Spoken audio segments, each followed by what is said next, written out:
रोज़ाना इस्तेमाल होने वाले इम्पॉर्टेंट फ्रेजेस। फर्स्ट है keep in mind. Keep in mind का मतलब होता है दिमाग में रखना या फिर याद रखना। अगर आप ऐसा बोलना चाहते हो किसी को कि इस बात को दिमाग में रखना, तब आप बोलोगे कीप इन माइंड। एग्जाम्पल देखो, keep in mind that he is a liar. याद रखना कि वह झूठा है। Keep in mind that he is a liar. Next देखिए, all of a sudden. All of a sudden का मतलब होता है अचानक। जब कोई चीज़ अचानक हो जाए तब वहाँ पे आप इस फ्रेज का इस्तेमाल करते हो, all of a sudden. He became serious all of a sudden. वह अचानक गंभीर हो गया। गंभीर हो गया मतलब वैसे तो आप बोल सकते हो कि जैसे सीरियस होके बैठ गया, या फिर हालत उसकी गंभीर होगी, कैसे भी बोल सकते हो। He became serious all of a sudden मतलब कि अचानक वह गंभीर हो गया। नेक्स्ट देखिए, at a glance. At a glance का मतलब होता है एक नज़र में। ठीक है, जब कोई चीज़ एक नज़र में आपको पसंद आ जाए, ठीक है, या फिर एक नज़र में आपको बुरी लगे, वहाँ पे आप एट अ ग्लांस फ्रेज लगाओगे। जैसे देखो, I recognised her at a glance. मैंने उसे एक नज़र में पहचान लिया। कब पहचाना? एक ही नज़र में पहचान लिया, तो क्या लगाओगे? At a glance. I recognised her at a glance. Next देखिए, in a matter of seconds. In a matter of seconds मतलब कुछ ही क्षणों में, जो काम कुछ ही क्षणों में हो जाए, वहाँ पे आप इस फ्रेज का इस्तेमाल करोगे, इन अ मैटर ऑफ सेकेंड्स। ठीक है, 5 employees were fired in a matter of seconds. 5 कर्मचारियों को कुछ ही सेकंड में निकाल दिया गया। 5 कर्मचारी थे, उनको कुछ ही सेकंड्स में मतलब थोड़े से समय में बिल्कुल फायर कर दिया गया, जॉब से निकाल दिया गया। तब उन्होंने क्या इस्तेमाल किया? In a matter of seconds. 5 employees were fired in a matter of seconds. Next देखिए, run out of. Run out of तब इस्तेमाल करते हैं जब हमें बोलना हो कि कोई चीज़ खत्म होने वाली है या खत्म हो चुकी है। ठीक है, रन आउट ऑफ खत्म हो चुकी है, वहाँ पे आप रन आउट ऑफ का इस्तेमाल करते हो। एग्जाम्पल देखो, they have run out of money. उनके पास पैसे खत्म हो गए हैं। आप ऐसे भी बोल सकते हो, I have run out of data. जैसे आपका डेली 100% डाटा है जो खत्म होता है, ठीक है, तो उसके लिए आप ये वाला सेंटेंस यूज़ कर सकते हो, I have run out of my data. ठीक है, मेरा डाटा खत्म हो चुका है। यहाँ पे क्या लिखा हुआ है? They have run out of money. उनके पैसे खत्म हो गए हैं। नेक्स्ट देखिए, safe and sound. Safe and sound का मतलब होता है सही सलामत या फिर सकुशल। ठीक है, सही सलामत या फिर सकुशल। We arrived home safe and sound. हम सही सलामत घर पहुंच गए। ये सेंटेंस कब यूज़ होता है? जब मान लो कि आपके रिश्तेदार आप यहाँ से चले गए, वो घर जाके आपको बैक कॉल करते हैं, फ़ोन करके बताते हैं कि हम सकुशल घर पहुँच गए। क्या बोलोगे वहाँ पे? We arrived home safe and sound. जब सही सलामत पहुँच जाते हो कहीं पे। ठीक है, सेफ एंड साउंड। नेक्स्ट देखिए, square the hell out of. Square का मतलब होता है डरना, right. Square the hell out of मतलब एकदम डरा देना। ठीक है, बिल्कुल अचानक से एकदम डरा देना, वहाँ पे आप ये इस्तेमाल करते हो, scare the hell out of. Example देखो, the horrifying sound scare the hell out of मी।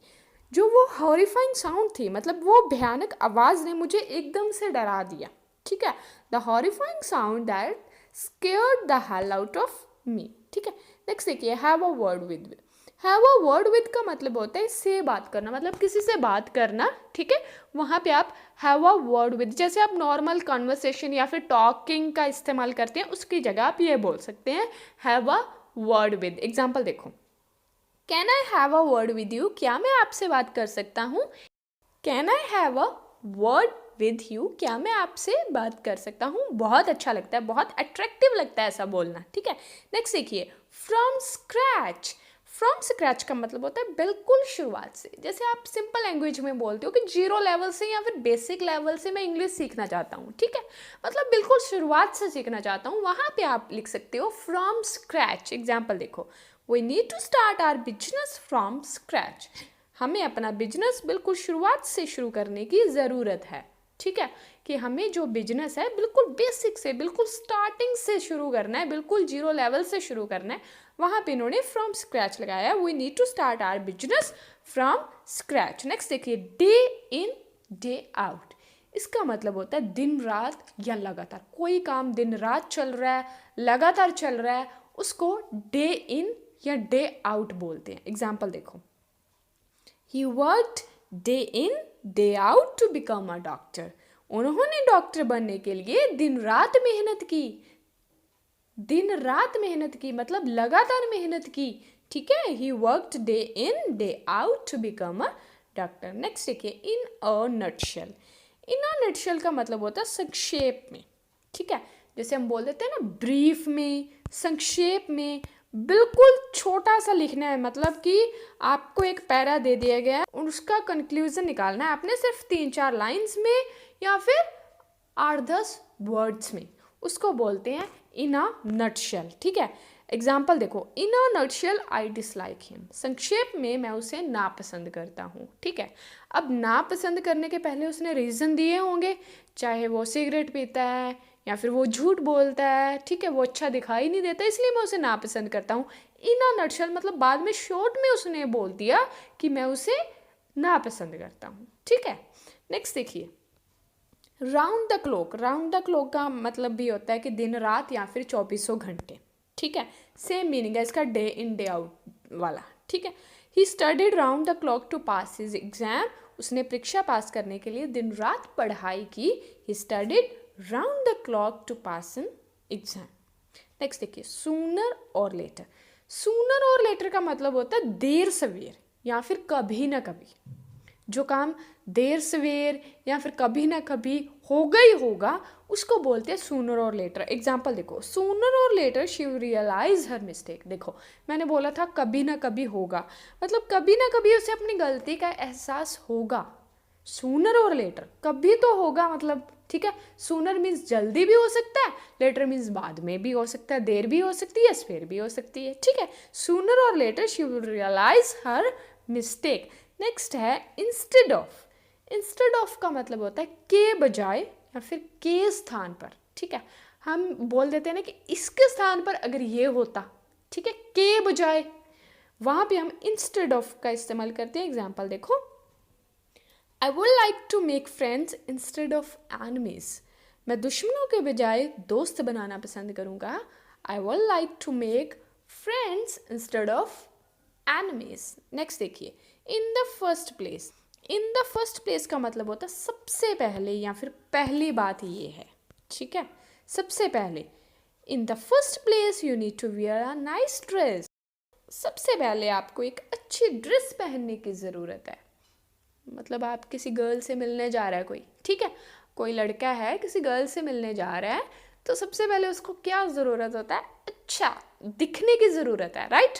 अच्छा ड्रेसअप होने की ज़रूरत है। तो यही बोला गया है, in the first place you need to wear a nice dress. मतलब सेकंड थिंग मैं उसके बाद बताऊंगा कि आपको आगे आगे क्या करना है, ठीक है, क्या उसको बोलना है, लेकिन सबसे पहले आपको ये करने की ज़रूरत है।